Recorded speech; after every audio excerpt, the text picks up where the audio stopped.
Benedictine സന്യാസ സഭാംഗമായിരുന്ന ദീപ ജോസഫുമായി ബന്ധപ്പെട്ട വാർത്തകൾ അടിസ്ഥാനരഹിതമാണെന്ന് മക്യാട് കൊളാസിക്ക convent superior sister Treesa Thomas. ഇംഗ്ലണ്ടിൽ വ്രതവാഗ്ദാനത്തിൽ നിന്ന് ഒഴിവ് വാങ്ങിയ അവർ വീട്ടുതടങ്കലിലാണെന്നത് വീട്ടുകാർ നടത്തുന്ന വ്യാജ പ്രചരണമാണെന്നും സുപ്പീരിയർ. സിസ്റ്റർ ദീപ ജോസഫിനെ മാനസിക രോഗിയാക്കി മാറ്റി ഉപദ്രവിക്കുകയാണെന്ന് വ്യക്തമാക്കി മാതാപിതാക്കൾ നടത്തിയ വാർത്താസമ്മേളനത്തിലെ ആരോപണം വ്യാജമാണെന്നാണ് സുപ്പീരിയർ സിസ്റ്റർ ട്രീസ തോമസ് വാർത്താക്കുറിപ്പിലൂടെ അറിയിച്ചിരിക്കുന്നത്. സിസ്റ്റർ ദീപ 2012 സ്വന്തം ഇഷ്ടപ്രകാരം കത്ത് നൽകി വ്രതവാഗ്ദാനത്തിൽ നിന്ന് ഒഴിവ് വാങ്ങിയതാണ്.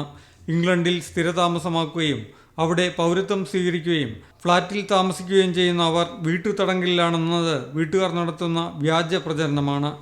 മഠത്തിൻ്റെ അനുവാദപ്രകാരം സന്യാസ ജീവിതം ഉപേക്ഷിച്ച ശേഷം 5 വർഷത്തോളം മഠത്തിൻ്റെ സ്ഥാപനത്തിൽ തന്നെയാണ് ദീപ ജോലി ചെയ്തത്. ഈ സമയങ്ങളിൽ വീട്ടിലേക്ക് പണം അയച്ചു കൊണ്ടിരുന്നപ്പോൾ യാതൊരു ആക്ഷേപങ്ങളുമില്ലാതിരുന്നവർ ദീപ ജോലി ഉപേക്ഷിക്കുകയും വീട്ടിലേക്ക് പണം അയക്കാതിരിക്കുകയും ചെയ്തപ്പോഴാണ് ആക്ഷേപങ്ങളുമായി മുന്നോട്ട് വരുന്നതെന്നും വിശദീകരണത്തിൽ വ്യക്തമാക്കുന്നു.